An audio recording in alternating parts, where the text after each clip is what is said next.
أعوذ بالله السميع العليم من الشيطان الرجيم. بسم الله الرحمن الرحيم. الحمد لله الذي هدانا لهذا وما كنا لنهتدي لولا أن هدانا الله لقد جاءت رسل ربنا بالحق. الصلاة والسلام على رسول المسدد المصطفى الأمجد المحمود الأحمد أبي القاسم محمد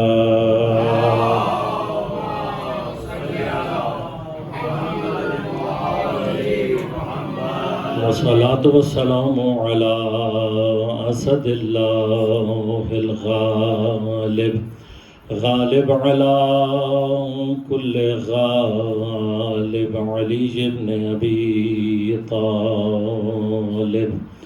والصلاة والسلام على سيدة المعصومة المظلومة الطاهرة البتول بضعة الرسول فاطمة الزهراء سيدة النساء العالمين.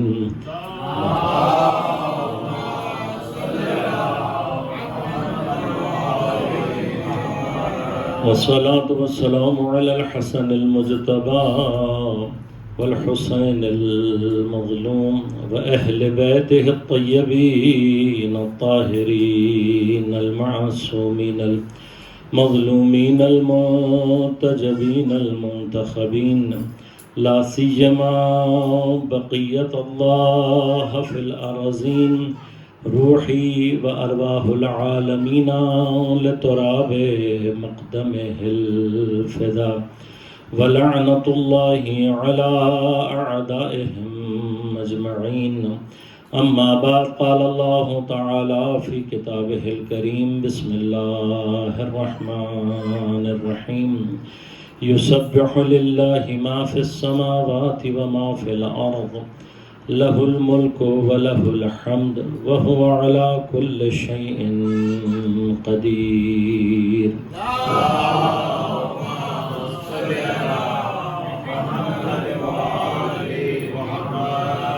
مومنین کرام، سامعین محترم، عزیزان گرامی قدر، سب سے پہلے شکر ادا کرتے ہیں پروردگار کی بارگاہ میں کہ اس نے ہمیں ایک مرتبہ پھر ماہ ضیافت اللہ کو، اپنے اس مہینے کو جس کو اللہ تبارک و تعالی نے اپنی تمام خیر اور تمام برکات کا مرکز اور محور قرار دیا ہے، نہ صرف اپنی ذات کی جانب نسبت دی ہے اس مہینے کو، بلکہ اس مہینے کے اندر اللہ تبارک و تعالی اپنی رحمت اور مغفرت کے ان دروازوں کو انسانوں کے لیے بطور عمومی کھولتا ہے کہ روایات صرف اس انداز سے ہمیں متوجہ کرتی ہیں کہ اگر کوئی شخص اس مہینے میں اپنے آپ کو خدا کے حضور مغفرت کے مرحلے میں داخل نہ کر سکا تو گویا اس نے اپنا نقصان کیا.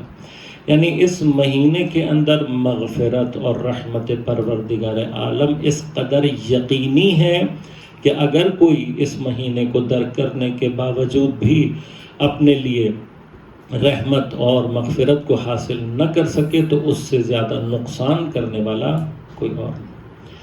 پھر شکر کے اوپر دوسرا شکر یہ ہے کہ پروردگار ہمیں یہ توفیق عنایت فرما رہا ہے کہ قرآن کریم کے جس کے نزول کا مہینہ یہ ماہ مبارک ہے، اس میں یہ فرصتیں ہم اپنے لیے ایجاد کر پا رہے ہیں کہ قرآن کے اندر تدبر، قرآن کے اندر تفکر، قرآن کو سمجھنے کے لیے ان مختصر سے جلسات کا ایک سلسلہ کہ جو یقیناً خداوند کریم کی عنایت کردہ توفیقات کے بغیر ناممکن ہے.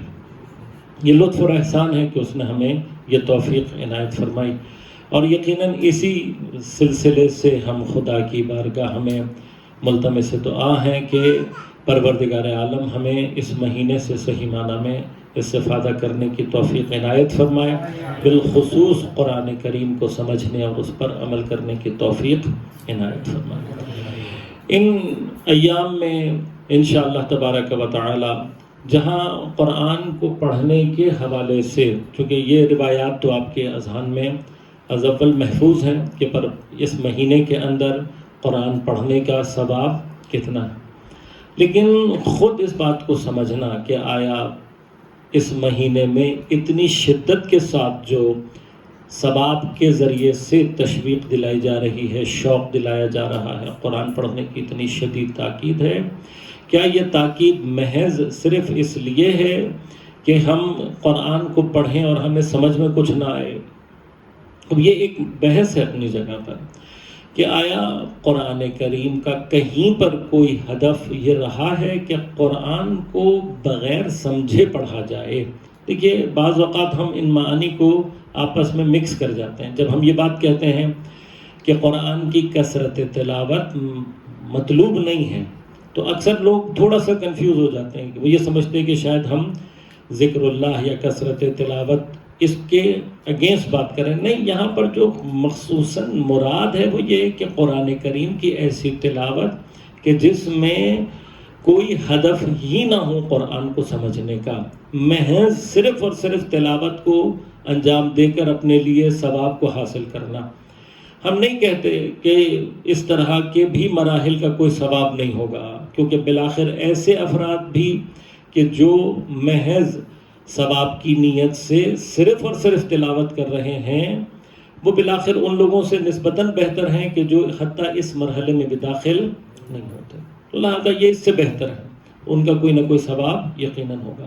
لیکن اس بات میں بظاہر کوئی بحث یا کسی دلیل کی ضرورت نہیں ہے کہ جو اصل مطلوب ہے قرآن کریم میں وہ تدبر اور تفکر ہے۔ لہذا خود قرآن کریم سے اس مطلب کو اگر درک کرنا چاہیں تو قرآن دو ہی باتیں ہیں جن کو باقاعدہ طلب کرتا ہے۔ ایک، افلا یتدبرون القرآن، تم قرآن کے اندر تدبر تفکر کیوں نہیں کرتے؟ دوسرا، سورہ مبارکہ مزمل کی آخری آیت میں پروردگار عالم 2 مرتبہ ارشاد فرماتا ہے مختلف انداز سے کہ فَقْرَؤُوا مَا تَيَسَّرَ مِنَ الْقُرْآنِ، کہ مثلا قرآن پڑھا کتنا جائے؟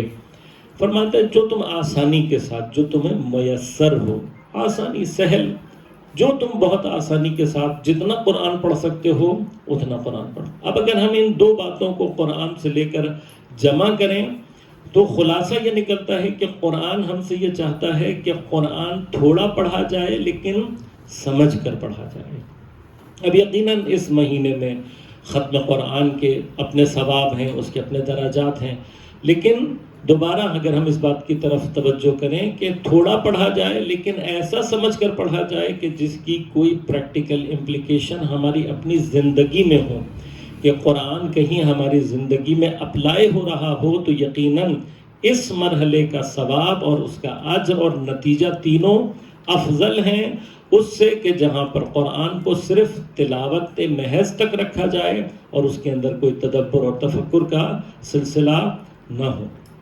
لہذا ان ایام میں ہماری کوشش ہوگی، لہذا اسی بات کو پیش نظر رکھتے ہوئے قرآن کریم کی مختصر صورتوں میں سے ایک صورت کا انتخاب کیا جو قرآن کریم کی 64 نمبر سورہ ہے، جس کا عنوان عام طور پر جو یاد کیا جاتا ہے وہ سورہ تغابن۔ انشاءاللہ خود آگے جس اس لفظ کو چونکہ سورہ میں استعمال کیا گیا اور اسی کی نسبت سے اس کا یہ نام قرآن کریم میں معروف ہوا ہے۔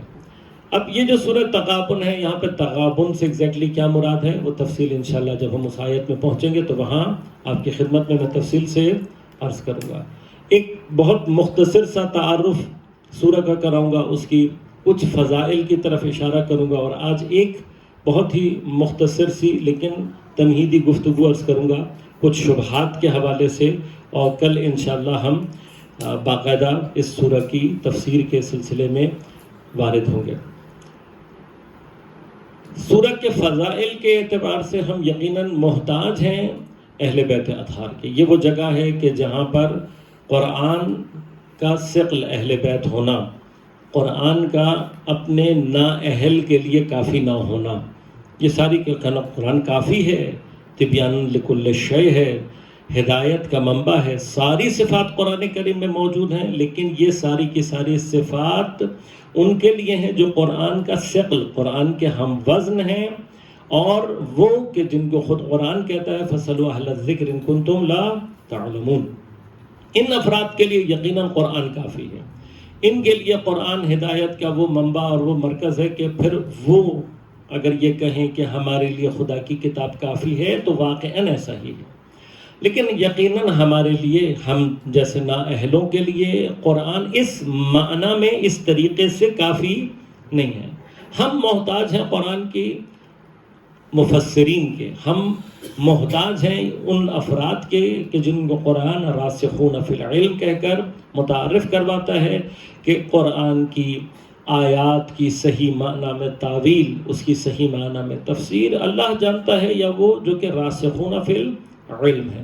اب بہت آسان سی بحث ہے، اس کو ہم تفصیل دینے کی ضرورت نہیں ہے کہ اس راسخون فی العلم سے جو افراد مراد ہیں وہ اہل بیت اطہار ہیں، اور بہت ساری چیزوں میں ہم محتاج ہیں کہ جب تک وہ ہماری ہدایت نہ کریں ہم اس بات کی طرف متوجہ نہیں ہو سکتے۔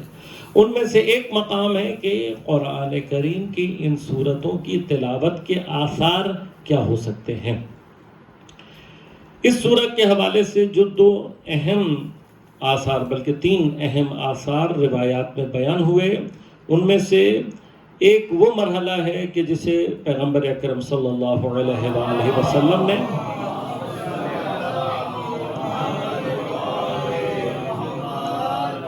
متعدد روایات میں پیغمبر سے بھی اور امام صادق علیہ السلام سے بھی نقل ہوا۔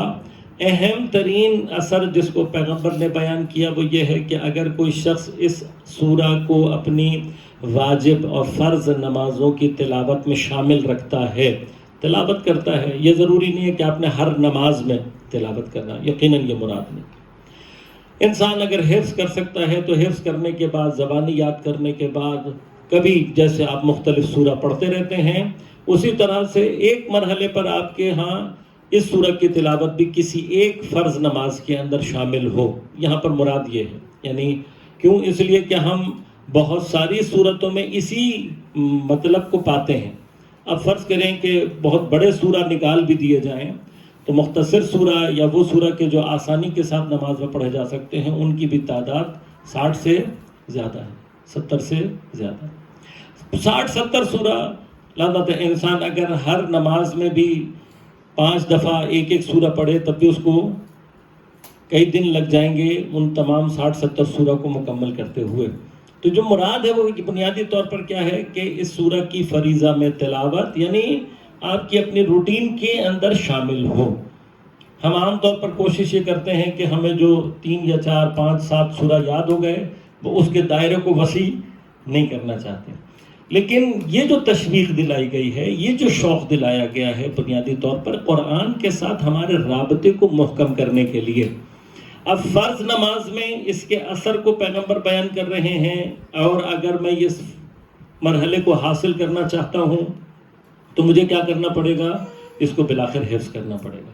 جب میں حفظ کروں گا تو کہیں نہ کہیں اس سورہ کے آثار میری زندگی میں مرتب ہونا شروع ہو جائیں گے۔ یعنی ایک نوعاً شوق اور تشویق کا مرحلہ ہے کہ جس کے ذریعے سے مومنین کے قلوب کو قرآن کے ساتھ مانوس کیا جائے اور ایک ارتباط کو قوی اور مضبوط بنایا جائے۔ اصل جو ہدف ہے ان تمام فضائل کا وہ یہ۔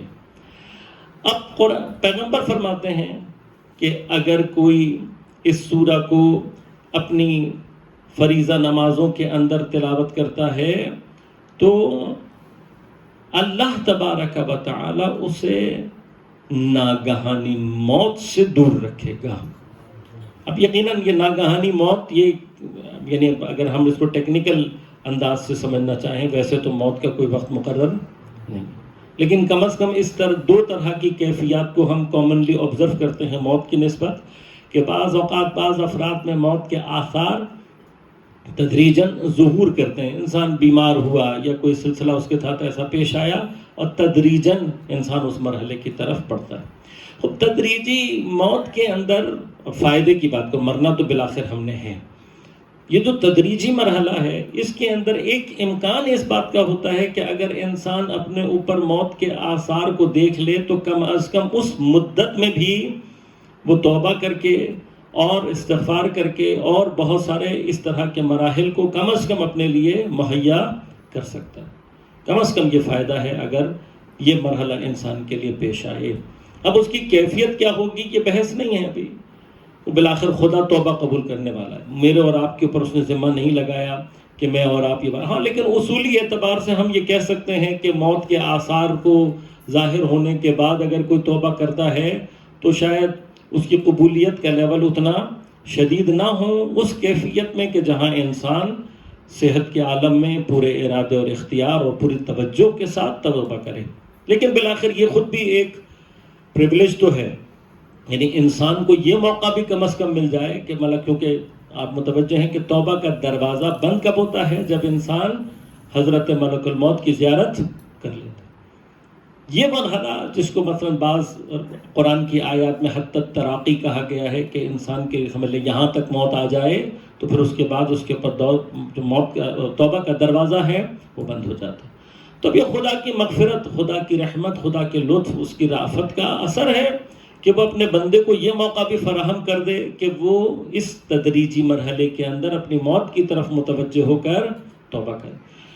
خود موت کو یاد رکھنے کا بھی جو ایک ہدف ہے وہ کیا ہے کہ انسان موت کو اگر یاد رکھے تو وہ گناہوں سے توبہ اور اس طرح کے دیگر تمام چیزوں کی طرف بالآخر متوجہ ہوتا ہے.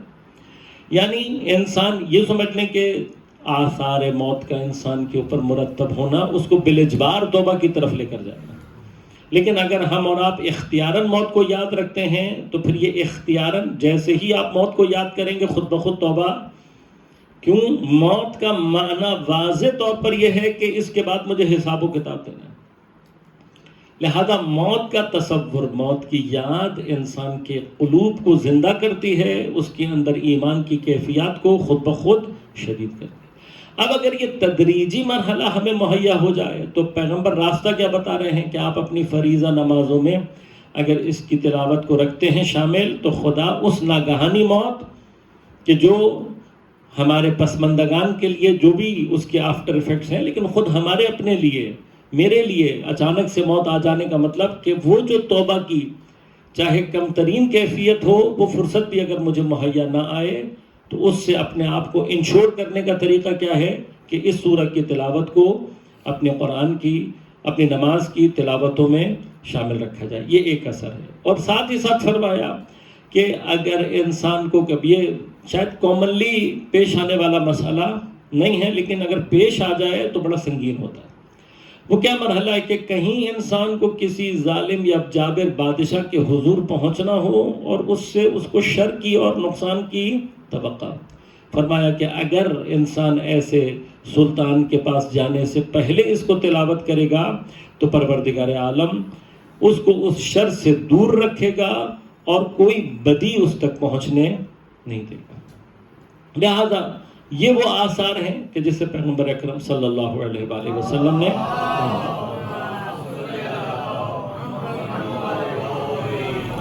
حضرت امام باقر علیہ السلام سے ایک روایت ہے.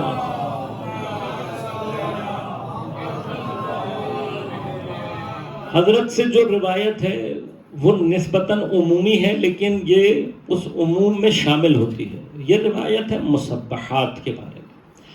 قرآن کریم کی وہ تمام صورتیں جن کی ابتدا سبحہ یا یسبحو سے ہوتی ہے، مثلا سورہ مبارک ہے جمعہ، اور بھی دیگر سورہ ہیں جیسے سورہ اعلیٰ، وہ تمام صورتیں کہ جو سبحہ یا یسبحو یعنی تسبیح کے مادے سے شروع ہوتی ہیں.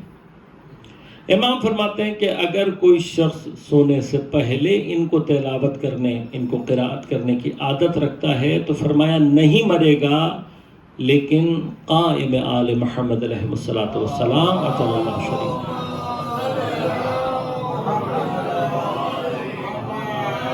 لیکن حضرت کو درک کرے.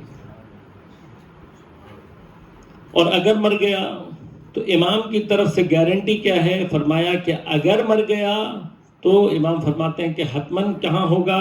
جوار پیغمبر اکرم صلی اللہ علیہ وآلہ وسلم.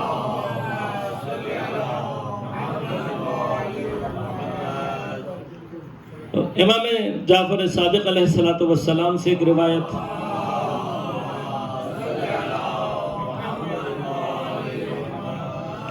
امام فرماتے ہیں کہ جو بھی اپنی واجب اور فریضہ نمازوں میں اس کو شامل رکھے گا قراءت میں، اب یہ دوسرا یعنی وہ اثر جو کہ پیغمبر نے بیان فرما دیا اس کے اوپر اضافی اثر امام صادق علیہ السلام ہمیں ہدایت فرمائے۔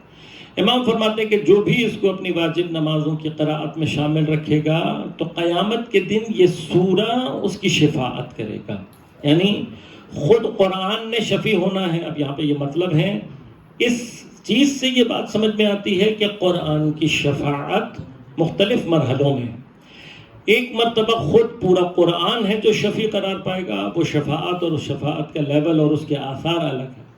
دوسری جانب حتی صورتیں الگ الگ، مطلب آپ کا کسی بھی سورہ کے ساتھ انس عام طور پر ہوتا ہے، انسان کو اپنی زندگی کے معنوی اور روحانی تجربات میں یہ چیزیں حاصل ہوتی ہیں کہ بعض اوقات انسان کا کسی ایک سورہ کے ساتھ لگاؤ قلبی طور پر بڑھ جاتا ہے باقی دیگر سورہ کے مقابلے، اچھا لگنا سورہ کو۔ مثلا یہ ایک بحث ہے، مثلا جیسے بہت بڑی تعداد ہے جس کو سورہ مبارک رحمان اچھی لگتی ہے، ایک بہت بڑی تعداد ہے جس کو سورہ یاسین اور اس کی تلاوت اچھی لگتی ہے، بعض کو مثلا سورہ جمعہ اچھا لگتا ہے۔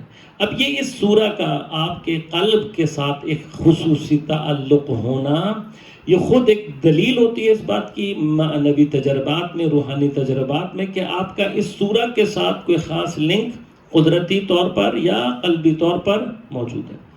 اور یہ بہانہ ہے، یہ ایک مرحلہ ہوتا ہے۔ اگر آپ کا کسی سورہ کے ساتھ یہ ارتباط اس کیفیت کے ساتھ ہے تو اس کو مزید تقویت دیں، اپنا انس، اپنا رابطہ اس سورہ کے ساتھ اور زیادہ بڑھائیں۔ اب جتنا آپ اس سورہ کی طرف اس توجہ کو بڑھائیں گے، جتنا آپ اس کے ساتھ رابطہ دنیا میں رکھیں گے، اتنا ہی وہ سورہ قیامت کے دن آپ کے ساتھ اپنا رابطہ ایجاد رکھے گا۔ اصل شفاعت کا جو مفہوم ہے وہ یہی ہے۔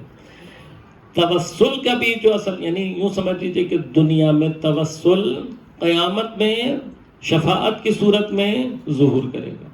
اب یہ جو توسل ہے کہ عام طور پر ہم کہتے ہیں مثلا یا علی مدد، یہ توسل ہو گیا، یا میں نے اپنے گھر میں کوئی مجلس، کوئی مرحلہ ایسا برپا کیا اور اس کو میں سمجھ رہا ہوں کہ یہ میرا وہ توسل کامل ہے۔ نہیں، توسل کا معنی کیا ہے کہ جس ذات اور جس ہستی سے پہلا مرحلہ توسل کرنے جا رہے ہیں، یہ ذات عند اللہ وہ مقام رکھتی ہو۔ یعنی شرک کہاں سے شروع ہوتا ہے؟ شرک وہاں سے شروع ہوتا ہے کہ جہاں پر انسان کسی ذات سے توسل کرے لیکن اس کو وہ مقام عند اللہ حاصل نہ ہو، یہ شرک ہے۔ لہذا جتنی بھی آیات میں من دون اللہ کہہ کر بات کی گئی ہے کہ جو لوگ اللہ کے علاوہ شفیع اختیار کرتے ہیں یا جن کی شفاعت سے اللہ راضی نہیں ہے یا الا باذن، یہ تمام کی تمام آیات اس بات کو سمجھاتی ہیں کہ جس کے پاس اذن شفاعت ہے، جس کی شفاعت سے اللہ راضی ہے، جس کی بات کو اللہ سننے کے لیے تیار ہے، بس ایسے افراد ہیں ہمارے اور خدا کے درمیان میں جن کی حیثیت عند اللہ یہ ہے کہ خدا ان کو یہ حیثیت عطا کرتا ہے۔ بس توسل میں پہلا مرحلہ کیا ہے کہ جانا اس کے پاس ہے کہ جس کے پاس عند اللہ یہ مقام ہو یا ثابت ہو اس کے لیے۔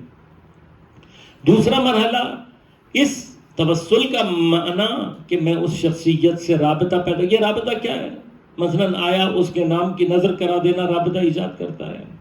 آیا مثلا اس کے ذکر کی کوئی محفل ایجاد کر دینا؟ شاید ہو، ہم انکار نہیں کرتے، لیکن شاید توسل کا ایک حقیقی اور قوی ترین معنی یہ ہے کہ میں اس شخصیت سے ایک ارتباط قلبی ایجاد کر کے اس کے اقوال، اس کے احکام، اس کے اوامر، اس کی گفتگو کو اپنی زندگی میں امپلیمنٹ کے مرحلے پر لے کر آؤں، یہ ارتباط ہے۔ مثلا ہم عام طور پر اس ارتباط کی کیفیت کو عام طور پر سمجھانے کے لیے ایسے کہتے ہیں کہ مثلا مجھے پہلے مرحلے پہ اگر فٹ بال اچھا لگتا ہو، فرض کریں، تو میرے اندر سے کہیں ظاہر ہوگا نا۔ اب میں کہوں جی مجھے فٹ بال اچھا لگتا ہے، مولانا کبھی آپ نے کھیلا؟ نہیں کھیلا، کبھی نہیں، تو وہ کھیلا نہیں، دیکھنے کی حد تک نہیں، پتہ ہے کتنے کھلاڑی ہوتے ہیں؟ نہیں، کیسے کھیلا جاتا ہے؟ نہیں. مشہور کھلاڑی کون ہے؟ نہیں. وہ کیسے اچھا لگتا ہے پھر؟ جب آپ جانتے ہی نہیں ہیں کہ کھیل کیا ہے، کھیلا کیسے جاتا ہے، اس کی تفصیلات کیا ہیں، تو پھر یہ کہنا کہ مجھے فٹ بال اچھا لگتا ہے اصل بے معنی ہے. اگر مجھے فٹ بال اچھا لگتا ہے تو اس کے آثار خود بخود میرے کو بتانے کی ضرورت نہیں ہے. یہ وہ جگہ ہے جہاں پر کہا جاتا ہے وہ عشق اور مشق چھپائے نہیں چھپتے. کیوں؟ انہوں نے ظاہر کرنا ہوتا ہے اپنے آپ کو. اگر مجھے فٹ بال اچھا لگتا ہے تو خود بخود میں آپ کو کہیں نہ کہیں کھیلتا ہوا دکھائی دوں گا. چلو کھیلنے کے قابل نہیں رہا یا نہیں کھیل سکا یا موقع فراہم نہیں آیا، لیکن یہ دلچسپی کم از کم اس مرحلے پر تو ہوگی کہ مجھے پتا ہو. پھر مثلاً اگر میں اتنا فین نہیں ہوں کہ میں اپنے گھر میں کہیں مثلاً تصویر لٹکاؤں کسی مشہور اس کی، یا مثلاً اس کے کپڑے پہنوں، لیکن کچھ نہ کچھ آثار کہیں نہ کہیں میری زندگی سے اس کے حوالے سے ظہور پیدا کرے. خود نہیں کر سکوں گا، اپنے بیٹے کو شرٹ دلا دوں گا، وہ یہ والی شرٹ لو تم، اور بچہ بھی اگر متوجہ ہوگا تو ہوگا، نہیں تو ہمارے حکم پہ پہن لے گا. لیکن یہ اثر ہے جو ظاہر ہوگا خود بخود. اہل بیت اطہار کی نسبت ہمارا یہ دعویٰ کہ ہم ان سے محبت کرتے ہیں، اگر کہیں پر بھی عملی طور پر ہماری زندگی سے ظہور نہیں کر رہا تو اب یہ دعویٰ فٹ بال کے معاملے میں سمجھ میں نہیں آتا اور اہل بیت اطہار کے معاملے میں سمجھ میں آ جائے تو یہ فیصلہ اب ہم نے خود کرنا ہے. یعنی فٹ بال جیسی چیز کے لیے، ایک کھیل کے لیے یہ دعویٰ محض رہ جاتا ہے، اس کو کوئی قبول نہیں کرے گا. لیکن اہل بیت اطہار کی شخصیات کی اس تمام تر عظمت کے ساتھ ہم اس زبانی جمع خرچ کو حیثیت دیں اور یہ کہیں کہ نہیں یہی اصل محبت اور یہی اصل توسل ہے، تو پھر فیصلہ ہم نے اپنے لیے خود کرنا. لہذا عزیزان گرامی، یہ جتنے بھی مراحل ہیں ان میں توسل کا حقیقی معنی کہ آپ جس ذات کو جس حیثیت سے دنیا میں پرائورٹائز کریں گے، ترجیح دیں گے، شفاعت کا مرحلہ ہمارے لیے خود بخود وہاں مہیا. میں اگر اہل بیت اطہار کو اپنی زندگی میں ترجیح دیتا ہوں، میری پرائورٹی میں ہے اہل بیت اطہار، تو قیامت میں ان کی پرائورٹی میں میں بھی شامل ہوں گا. لیکن اگر میں نے کہیں کبھی بھی زندگی میں اہل بیت اطہار کو، ان کی باتوں کو، ان کی سیرت کو، کسی بھی چیز کو پرائورٹی نہیں دی، تو پھر اور جس لیول کی پرائورٹی یہاں دوں گا اسی لیول کی پرائورٹی کو مجھے وہاں تو اگر مثلا اس حد تک میری پرائورٹی ہے کہ میں نے اپنے بچے کا نام امام کے نام پہ رکھ دیا تو پھر رزلٹ بھی مجھے اس سے اوپر کا نہیں ملے گا. اگر مثلا میں نے بڑا اچھا سا نام بنا کے اپنے گھر میں کہیں سجاوٹ کے لیے لگا دیا تو مثلا میں نے کسی اور چیز کے مقابلے پر اس نام کو پرائورٹی دی، یہ ترجیح ہے نا، یہ میری ترجیح ہے. لیکن پھر مجھے شفاعت میں بھی اتنی ہی شفاعت ملے گی کہ جتنی میں نے دی ہے. لہذا جس قدر ہم ترجیح دیں گے اتنا ہی وہاں پر اس کا اثر ظہور کرے گا. اب اس سورہ کو اگر میں کم از کم اتنی ترجیح دیتا ہوں کہ میں اس کو حفظ کرنے کے بعد اپنی واجب نمازوں کا حصہ بناتا ہوں تو اس کا اثر میں نے پرائورٹی دی. قیامت کے دن اس کی پرائورٹی اس کی کس طریقے سے ترجیح ظہور کرے گی کہ وہ میری شفاعت کے لیے سورہ آئے گی، مجھے شفاعت کرے گی. فرمایا کہ اور جو اس کی گواہی کو جائز سمجھتا ہوا، میں اس باب کو یہاں کھولنا نہیں چاہتا، لیکن جس کو یہ بات سمجھ میں آ رہی اس کے لیے شاہد عدل ہوگی. شاہد عدل کہاں پر ہے؟ یعنی وہ گواہ جس کی گواہی کو مانا جاتا ہے، جس کی گواہی کی حیثیت ہے. مثلا ایک شخص ہے جو جھوٹ بولتا ہے، ایک شخص ہے کہ جو بدکار ہے یا مثلا فاسق و فاجر ہے، اس کی گواہی کی کوئی حیثیت نہیں ہوتی. اس کے مقابلے پر شاہد عادل کون ہوتا ہے؟ مثلا کسی جگہ پر کسی چیز کی گواہی کوئی مجتہد یا مرجع دے. اب یہ مرجع اپنی اس کیفیت کے ساتھ اس کی سیرت کا، اس کے کردار کا اثر اس کی گواہی سے ظہور کرتا ہے. فرمایا کہ یہ سورہ قیامت میں شاہد عادل، اب وہاں پر کس کے سامنے گواہی ہے؟ اللہ تبارک و تعالی. عادل کا معنی کیا ہے؟ کہ اس کی شفاعت کا وزن عند اللہ ہوگا. لہذا فرمایا کہ ثم، یعنی ایک تو شاہد عدل کا وزن ہوگا، اس کی گواہی سنی جائے گی، ایکسیپٹنس ہوگی. پھر فرمایا کہ پھر وہ اس کے ساتھ رہے گی کہ یہاں تک حتی یدخل الجنہ، یہاں تک کہ یہ شخص جنت میں داخل ہو جائے. اب یہ بات ہمیں سمجھنے کی ضرورت ہے کہ اگر قرآن کا کوئی سورہ قیامت کے دن میری شفاعت کے لیے اس طریقے سے موجود ہو کہ جنت میں پہنچانے سے پہلے وہ مجھے چھوڑے نہیں، میں لازمت یہ ابواب ہیں، یہ باب ہیں بہت سارے قیامت کے جو تصورات ہیں وہ اگر ان میں سے بعض بھی ہمیں سمجھ میں آ جائیں اور ہم یقین کی منزل پر آ جائیں تو ہمارا خود بخود کردار دنیا میں تبدیل ہو جائے گا۔ یہ چند ایک وہ فضائل بیان کیے گئے اس لیے کہ ہم متوجہ ہوں کہ انشاءاللہ تبارک و تعالی اس سورہ کے آثار اور برکات ہیں۔ لیکن ایک ابتدائی گفتگو جو آپ کی خدمت میں تقدیم کرنا مقصود ہے، صرف ابتدائی، اس میں بعض اپنے جوان ساتھیوں کے لیے، کیونکہ اکثر ہم اور آپ جس دور میں رہ رہے ہیں یہ شبہات اور فتنوں کا دور، عام طور پر جو ایک مشکل پیش آتی ہے یہ کہیں نہ کہیں آپ کو سننے میں ملے گا کہ مثلا بعض افراد قرآن کے تراجم کے اعتبار سے اعتراض کرتے ہیں کہ قرآن کا ترجمہ نہیں ہونا چاہیے۔ کیوں نہیں ہونا چاہیے؟ کہ اول تو کسی بھی زبان کو کسی دوسری زبان میں ترجمہ کرنا آسان نہیں ہوتا۔ ثانیاً عام طور پر جیسے ہی آپ زبان کو سوئچ کرتے ہیں تو مطلب بعض اوقات ہر زبان میں یہ خاصیت پائی جاتی ہے، اس کے کچھ الفاظ اور معانی کی کیفیت اس کے ماحول کے اعتبار سے ایسی ہوتی ہے کہ اسے کسی دوسری زبان میں ترجمہ کرنا اور اس کا وہی مطلب پہنچانا تقریباً ناممکن ہو جاتا ہے۔ اب اس دوران خود عربی زبان کے اندر فصاحت اور بلاغت کے اعتبار سے بہت سارے معانی ایسے ہیں کہ جن کا کوئی نعم البدل کسی دوسری زبان میں موجود ہی نہیں ہے۔ اور انشاءاللہ ابتدائی تفسیر میں ہی لفظ سبحان پر بحث کریں گے۔ لفظ سبحان ان معنی میں سے ہے کہ جس کا سبسٹیٹیوٹ ورڈ دنیا کی کسی اور زبان میں موجود ہی نہیں۔ اب جب سبسٹیٹیوٹ ورڈ نہیں ہے تو آپ ترجمہ کیسے کریں گے؟ یہ اشکال ہے، وارد اشکال ہے۔ تو وہ کہتے ہیں جب ترجمہ پاسبل ہی نہیں ہے تو آپ کر کیسے رہے ہیں؟ پھر جو آپ نے پہنچا دیا آیا وہ مقصود پروردگار ہے یا نہیں؟ بالآخر اپنی جگہ یہ مطلب باقی ہے۔ خب اس کا جواب کیا ہے؟ اس شبہ کا آسان جواب یہ ہے کہ بھائی بالآخر عرب زبان کو بھی کوئی نہ کوئی مطلب سمجھ میں تو آتا ہے الفاظ سن کر یا نہیں، گرچہ وہ مطلب شاید اتنا ڈیپ نہ ہو۔ مثلا خود لفظ سبحان کے وہ معنی کہ جس کا کوئی سبسٹیٹیوٹ کسی اور زبان میں نہیں ہے، ہر عرب کو کیا سمجھ میں آتا ہے؟ ضروری نہیں۔ تب بھی کوئی نہ کوئی مطلب اس کے ذہن میں بنتا ہے، کوئی نہ کوئی شکل اس کے ذہن میں بنتی ہے۔ دیکھیے مترجم کسی بھی مقام پر مراد و مطلوب اور مقصود خداوند کو پہنچانے کا ارادہ نہیں رکھتا،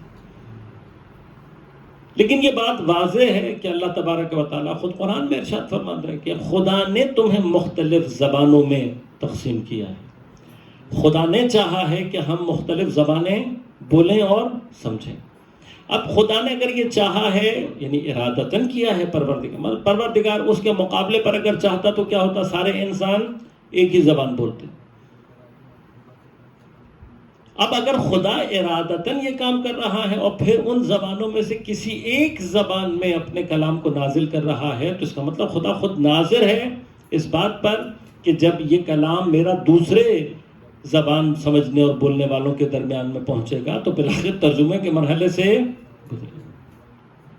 دوسرے مرحلے پر آ جائے۔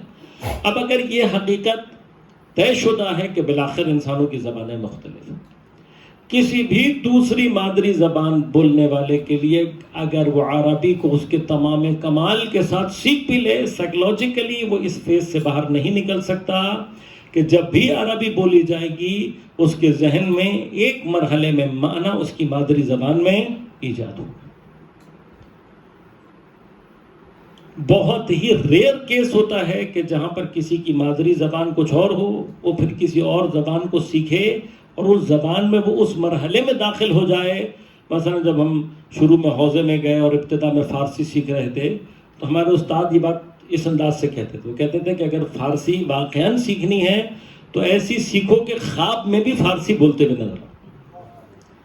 یعنی اگر سیکھنی ہے، ان کا مراد مقصد کیا تھا کہ سیکھنے کا معنی یہ ہے کہ اس حد تک آپ کے اندر یہ زبان نفوذ پیدا کرے کہ گویا آپ کے لاشعور کے اندر یہ زبان پہنچ جائے۔ اب اگر کوئی اس مرحلے کو طے کر کے وہاں تک پہنچ جائے تو شاید اس کے لیے ترجمے کی احتیاج باقی نہ رہے، لیکن سوال اپنی جگہ باقی ہے کہ یہ چیز کتنے فیصد لوگوں کے لیے مہیا۔ ثانیاً آیا امکان ہے اس بات کا کہ کبھی دنیا میں ایسا ہو سکتا ہے کہ 100% انسان جو ہیں وہ عربی سیکھ جائیں؟ تقریباً یہ چیز تام کیفیت کے ساتھ ہونا ناممکن ہے۔ تو بالآخر یہ جگہ باقی رہے گی کہ وہ شخص کے جس کو عربی نہیں آتی جب بھی قرآن سے رابطہ پیدا کرے گا تو ترجمے کی ضرورت عقلی ہے۔ اب ترجمے کا جو لیول ہوتا ہے وہ صرف اس حد تک ہوتا ہے کہ ایک لفظ کو سننے کے بعد جو معنی آپ کے ذہن میں ایجاد ہوتے ہیں، اب یہ بالآخر مترجم کے ذوق کے اعتبار سے کہ وہ اس لفظ کے کیا معنی کرتا ہے، مطلب ایک لفظ کے اگر کئی معنی ہیں تو پھر مترجم کے ذوق کے اعتبار سے اور اس کے اس بصیرت اور اس فہم کے اعتبار سے ہوگا کہ اس نے آیت کے اندر اس لفظ کا اس وقت میں کس معنی کو اپنے ذہن میں ایجاد کیا۔ اب یہ جو ترجمہ ہوگا یہ ذوقی ضرور ہوگا لیکن قرآن کریم کی اصل سے مخالف نہیں رکھتا ہوگا۔ جو چیز مشکل ہے وہ کیا ہے کہ ہم ترجمہ کرتے ہوئے مطلب ہمیں محسوس بھی ہو رہا ہے کہ یہ مطلب نہیں ہے، قرائن اس کے خلاف جا رہے ہیں، لیکن اس کے باوجود بھی ہم وہ ترجمہ کریں تو یہ ترجمہ چونکہ یہ باقاعدہ مخالفت ہے، یہ ترجمہ یقیناً غلط ہے۔ اور اس کے حوالے سے روایات ہمارے پاس موجود ہیں جن میں مثلا خدا کے اوپر جھوٹ باندھنا۔ اب خدا کے اوپر جھوٹ باندھنے کا ایک مطلب یہ بھی ہے کہ مجھے واضح طور پر نظر آ رہا ہے کہ قرآن کا یہ مطلب نہیں۔ اس وقت ایک اب یہ فتنوں کا بازار ہے جو آج کل کھلا ہوا ہے کہ لوگ کیا کرتے ہیں، اس کو تفسیر بالرائے بھی کہتے ہیں۔ ترجمہ پہلے مرحلے پہ ذوقی اور بالرائے ہوتا ہے، پھر وہی تفسیر بالرائے بن جاتا ہے کہ آپ اپنی مرضی کا کوئی مطلب نکالنے کی کوشش کریں اور پھر اس کو زبردستی جوڑنے کی کوشش کریں۔ لہذا ترجمہ، اب اگر ابتدائی طور پر ہم خود پیغمبر اکرم صلی اللہ علیہ وآلہ وسلم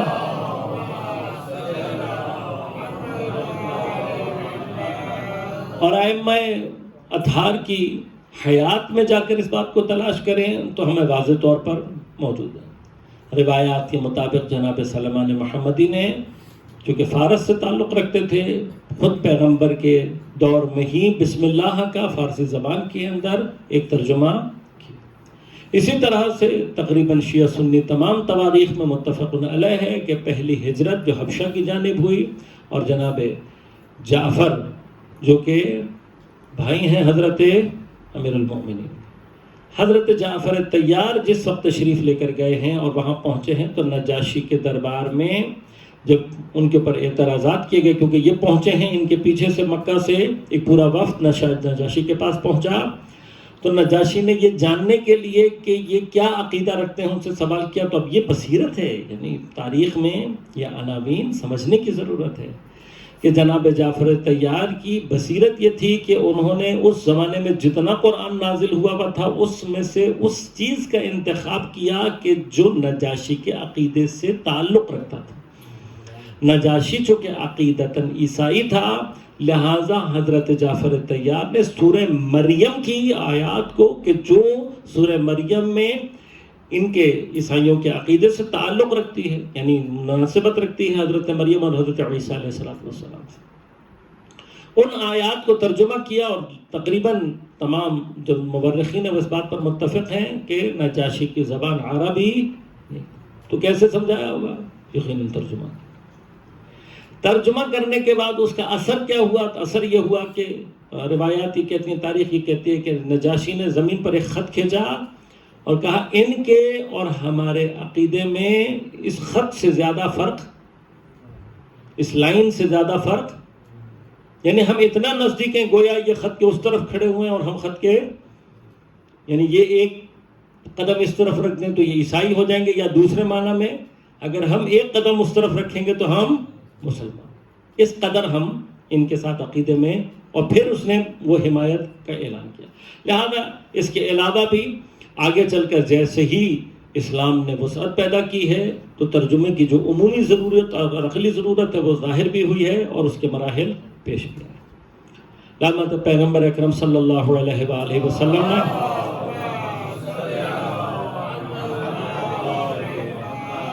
اپنی حیات طیبہ کے اس مرحلے میں کہ جہاں مثلا ایران، روم یا دوسرے علاقوں میں خطوط بھیجے ہیں تو یقیناً جن کے ذریعے سے خطوط بھیجے گئے ہوں گے اور وہاں اگر یہ خطوط عربی میں لکھے بھی گئے ہوں گے تو جو لے کر گیا ہوگا اس کی جگہ اس نے یا وہاں پہنچنے کے بعد اس بادشاہ کے دربار کے مترجمین نے بالآخر اس کو ترجمہ کر کے پہنچایا ہوگا۔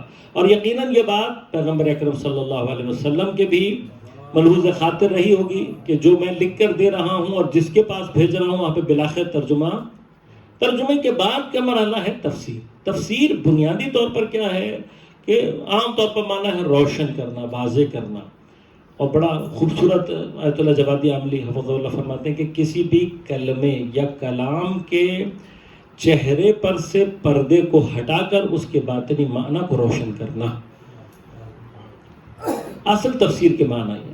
تو تفسیر کی ضرورت کہاں پیش آتی ہے کہ جہاں کلمے یا کلام کے اندر بداحت، وضاحت موجود نہ ہو، عام طور پر یہ تصور لیا جاتا ہے۔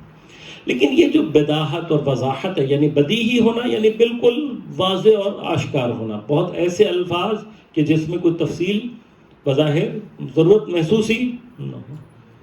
اب سوال یہ پیدا ہوتا ہے کہ مثلا قرآن کیا اتنا سادہ نہیں ہے کہ اس کو تفسیر، یعنی خدا نے کلام کیا اور اس کلام کے اندر یہ الفاظ ایسے ہیں کہ ان کو ضرورت ہے، یہ کلام ایسا ہے کہ اس کو ضرورت ہے، تو پھر ایک جگہ باقی رہ جائے گی کہ یہ کلام اللہ نے انسانوں کی ہدایت کے لیے نازل کیا لیکن کلام واضح نہیں ہے۔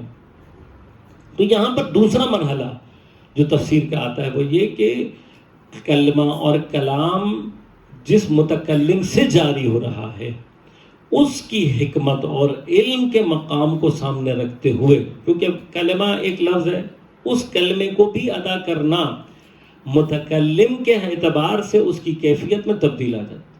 مثلا ایک لفظ ہے جو کوئی عام سا انسان کہے گا تو ہم اس کی طرف اس طریقے سے متوجہ نہیں ہوں گے، لیکن کوئی بڑی شخصیت کوئی ایک لفظ بھی اگر بولتی، کوئی ایک جملہ بھی اگر کہتی ہے، میں تو بلکہ اس کو ایک لفظ یعنی ایک مرحلہ اور آگے بڑھا کر یہ کہوں گا کہ حتیٰ کوئی اگر حرکت بھی کرتی ہے تو اس حرکت کے پیچھے لوگوں کے ذہن میں جو مانا جاتا ہے وہ کہ یہ بلا وجہ نہیں ہو سکتی۔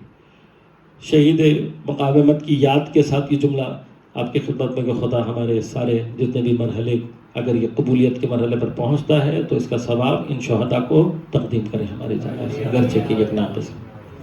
شہید مقاومت شہید سید حسن نصر اللہ، کچھ عرصے پہلے کی بات ہے کہ کسی ایک تقریر کے دوران سید حسن نصر اللہ نے اپنے کندھے کے اوپر ایسے تھپتھپایا یا کوئی کچھ کیا، بہت چند سیکنڈوں کی حرکت تھی۔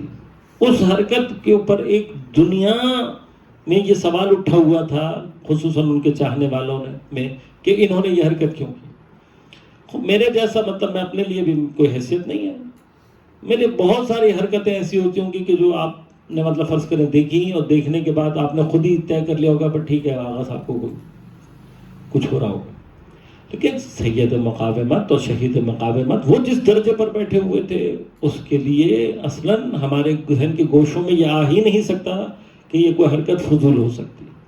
اب اس کا راز ہی ہے، وہ تو کبھی عالم برزخ میں ملاقات ہوئی سید سے تو پوچھے گی کہ انہوں نے کیوں کیا تھا، زندگی میں تو ملاقات نہیں ہو سکتی ہماری۔ لیکن سوال یہ کہ وہ ایک حرکت بھی اس شخصیت کے اعتبار سے اپنے ایک خاص معنی خود بخود ایجاد کرتی ہے۔ اب اگر کلمہ اور کلام پروردگار عالم کی جانب سے جاری ہو رہا ہے تو پھر ہمیں اور آپ کو یہ سوچنے کی ضرورت ہے کہ خدا نے ان کلمات کا اور ان جملات کا انتخاب بلا فضول یہی کہ پروردگار عالم یہاں پر اس لفظ کو کیوں استعمال کر رہا ہے تفسیر کی بنیاد بنتی ہے۔ یعنی انسان کا یہ تدبر، تأمل اور خود یعنی خداوند کریم کا یقیناً حق یہ ہے، اور خود اسی وجہ سے کہ چونکہ یہ کلام پروردگار ہے، خود قرآن کا حق یہ ہے کہ اس کے ایک ایک لفظ کے اوپر تأمل اور تدبر کیا جائے۔ اسی معنی کو سامنے رکھتے ہوئے علماء کے درمیان میں بھی اور شاید اس کا سہارا روایات میں بھی موجود ہے کہ قرآن کا حق ایسا ہے کہ یہ حق شاید کبھی بھی ادا نہیں ہو سکتا۔ کیوں؟ کہ جب یہ کلام اللہ ہے تبارک و تعالی سے جاری ہوا ہے تو جتنا مرضی اس کے اندر تدبر اور تفکر کر لیا جائے تب بھی شاید ہم اس بلندی معنی کو اپنے لیے کبھی بھی اس طریقے سے درک نہیں کر سکتے۔ لہذا خود اسی جملے کے ساتھ جو مرحلہ پیش آتا ہے وہ یہ کہ جیسا میں نے ابتدا میں بھی آپ کی خدمت میں عرض کیا کہ قرآن کی حقیقی تفسیر، تعبیر، اس کے حقیقی معنی، اس کے باطن سے پردہ اٹھانا یہ معصومین علیہ الصلوۃ والسلام کا کام ہے۔ لیکن ہمارے لیے جو بھی مرحلہ درپیش ہے وہ ہماری وسعت کے اعتبار سے ہے.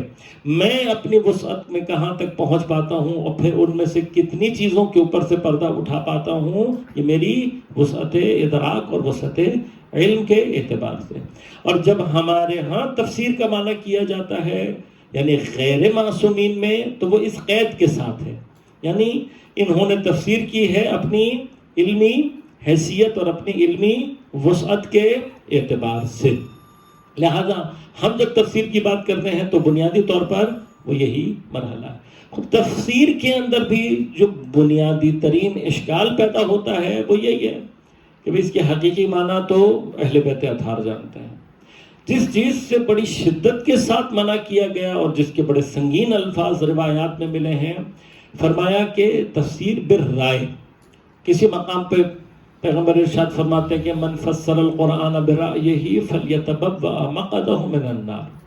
جو بھی تفسیر بالرائے کرے اسے چاہیے کہ وہ اپنے نشیمنگاہ، اپنی بیٹھنے کی جگہ کو جہنم میں، آگ میں آمادہ کر لے. یعنی اگر تفسیر بالرائے کی ہے تو پھر حتماً اس کا ٹھکانہ جہنم ہے. اسی طرح سے بعض جگہوں پر تعبیر یہ ہے کہ ما آمن بی، وہ شخص میرے اوپر ایمان ہی نہیں لایا کہ جس نے تفسیر بالرائے. تو یہ تفسیر بالرائے کیا چیز ہے؟ تفسیر بالرائے بنیادی طور پر سمجھنے کے لیے ہمیں خود جو تفسیر کی جا سکتی ہے، جو امکان ہے یا ممکن ہے، اس کے 3 مرحلے ہیں. ایک تفسیر قرآن بالقرآن، اور یہ سب سے زیادہ مستحکم اور سب سے زیادہ مضبوط مرحلہ ہے. لیکن یہاں پر بھی ایک طبقہ افراطی ایسا ہے کہ جو یہ کہتا ہے کہ بھائی قرآن تو آسان ہے، اللہ تعالیٰ نے جیسا بھی ہم نے کہا بھی ہم سے بات کرنے کے لیے بیان کیا ہے، تو ہمیں کسی کی ضرورت کیا ہے. یہ افراط کا مرحلہ ہے کہ ہم افراطی فکر میں وہاں تک پہنچ جائیں. یعنی ایک تفریط ہے اور ایک افراط ہے. تفریط وہ ہے جو کہتا ہے کہ ہمیں قرآن سمجھ ہی نہیں سکتے، لہٰذا نہ ترجمہ کرو نہ تفسیر. وہ سمجھ نہیں سکتے تو قرآن آیا کس لیے؟ قرآن بار بار کیا کہہ رہا ہے؟ افلا یتفکرون افلا یتدبرون، بار بار فکر کی اور غور کی دعوت دے رہا ہے. تم ہم سے کہو کہ قرآن سمجھنے کی ضرورت تھی نہیں. یا مطلب وہ کہتے ہیں کہ قرآن کو بس وہاں تک رکھو جہاں پر جتنا اہل بیت اطہار نے بیان کر دیا، اس سے زیادہ اپنی سمجھ لڑانے کی ضرورت نہیں. خب اگر اس مرحلے کو بھی شامل کرتے ہیں تب بھی یہاں پر سوالات ہیں. بہت سارے قرآن کریم کے مراحل ایسے ہیں جن کا تعلق عقل سے اور عقائد عقلیہ سے ہیں. عقیدہ ہوتا ہی عقلی. اب وہاں پر عقلی طور پر قائم چیزوں کی بنا پر قرآن کے معنی آپ اس سے کبھی بھی فارغ نہیں ہو سکتے. پھر غیبت کے دوران میں جتنا یہ دوران نیت طولانی ہوتا چلا جاتا ہے، اتنا قرآن اور حدیث سے ہی مطالب کو اس حد تک روکے رکھنا عقلی طور پر ناممکن ہو جاتا ہے. لہذا تفرید کرنے والوں کے لیے جواب اس اعتبار سے موجود ہیں کہ اصلاً ناگزیر ہے کہ ہم تفسیر کے مراحل میں داخل. لیکن وہ افراطی طبقہ جو کہتا ہے کہ جو قرآن آیا ہی ہمارے لیے، ہمیں ضرورت نہیں ہے، خود قرآن کریم کی بے تحاشا آیات ہیں جو واضح طور پر یہ بتا رہی ہیں. مثلا سورہ آل عمران کی آیت کہ جہاں پروردگار یہ ارشاد فرماتا ہے کہ اس میں محکمات اور متشابہات ہیں، اور متشابہات کون سی ہیں؟ جن کو سوائے راسخون فی العلم کے کوئی معنی نہیں کر سکتا. اسی طرح سے تمام تر کی یہ قرآن برہان ہے، یہ قرآن نور ہے، یہ قرآن ہدایت ہے، واضح ہے، بینات، یہ ساری صفات کے ساتھ بعض مقامات پر خدا فرماتا ہے اِنَّا سَنُلْقِي عَلَيْكَ قَوْلًا ثَقِيلًا، کہ ہم تم پر جس چیز کو القاء کر رہے ہیں وہ کیا ہے؟ قولاً ثقیلا. قول ثقیل جیسا کہ آپ یقیناً صاحب زبان طبقہ ہیں، ثقیل وزنی بات، یعنی وزنی قول ہے جو ہم تمہارے اوپر القاء کر رہے ہیں. یعنی قرآن کے اندر اس کی تمام وضاحت، تمام روشن، تمام برہان کے باوجود اس کے اندر ایک ثقل، ایک ثقالت کی کیفیت پائی جاتی ہے، اور یہی ثقالت کی کیفیت اپنے لیے تفسیر کی احتیاج کو ایجاد کرتی ہے. لہذا وہ طبقہ جو کہتا ہے کہ قرآن کو قرآن سے سمجھ لو، قرآن کو بس عربی یاد کرو، قرآن آپ کو سمجھ میں آ جائے گا، ان کے جواب خود قرآن نے دیے ہوئے ہیں کہ قرآن کو صرف قرآن کی حد تک رکھنے کے لیے جو اہلیت درکار ہے وہ عصمت چاہتی ہے. بغیر عصمت کوئی بھی اس چیز کا اہل بن ہی نہیں سکتا کہ اس کے لیے قرآن کافی ہے. لہذا ہم خود بخود، اور پھر قرآن میں بے تحاشا مقامات ایسے ہیں کہ جن کی تفصیل اور تفسیر ہم نے معصومین علیہ خود پیغمبر نے تفصیل دی ہے تو ہمیں سمجھ میں آیا، تفسیر کی ہے تو ہمیں سمجھ میں آیا، اور پھر متفق علیہ حضرت امیر علیہ السلام قرآن کے اہم ترین مفسرین، یعنی قرآن کے جتنے باب حضرت امیر نے تفسیر میں واقع کیے اور کھولے ہیں اتنے حتیٰ پیغمبر کی طرف نہیں پلٹتے، اور اس کی وجہ بظاہر ایک اہم یہ بھی ہے کہ پیغمبر کے لیے ابلاغ قرآن کامل زیادہ ضروری تھا اور اس کو انہوں نے انجام دیا، اور پھر جب عمر نے وفا نہیں کی تو یہ ساری کی ساری ذمہ داری اور وہ سارے کا سارا علم حضرت امیر سے ظہور کیا کہ جنہوں نے اس مطلب کو کھولا۔ تیسرا مرحلہ سنت اور حدیث کے بعد خود بخود عقل پر آ جاتا ہے، اور خاص طور پر جب میں نے آپ کی خدمت میں عرض کیا کہ جب ہم غیبت کے دورانیے میں آ جاتے ہیں تو تفسیر بالعقل، اور یہاں پر عقل سے مراد ذاتی رائے نہیں ہے بلکہ تفسیر بالعقل سے مراد یہ ہوتی ہے کہ قوانین عقلیہ، ایسے قوانین عقلیہ کہ جن کے بعد کسی بھی طرح کے شبہ، وہم، تخیل، ان تمام جتنے بھی یہ مظاہر ہیں ان کی گنجائش باقی نہیں رہتی۔ یعنی موازین اور قواعد عقلیہ بعض ایسے ہیں کہ اگر ان کو صحیح معنی میں استعمال کیا جائے تو یہ جتنے بھی خدشات وارد کیے جاتے ہیں کہ جس میں تخیل، وہم، شک اور رائے، یہ سارے کے سارے مثلا جسے کہنا چاہیے آصیب اس میں وارد ہو سکتے ہیں، اگر اس کو ان موازین اور قواعد عقلیہ کے ذریعے سے انجام دیا جائے تو ان میں سے کسی بھی چیز کی گنجائش باقی نہیں رہتی۔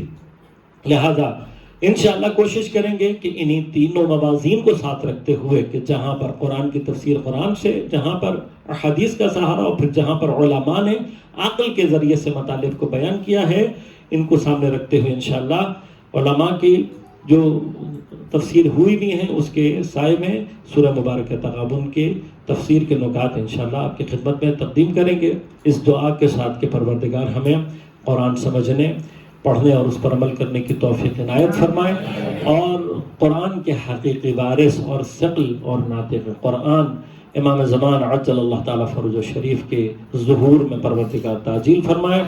مقاومت اسلامیہ دنیا میں جہاں جہاں اس وقت ہے بر اللہ اس کو نصرت و کامیابی عنایت فرما۔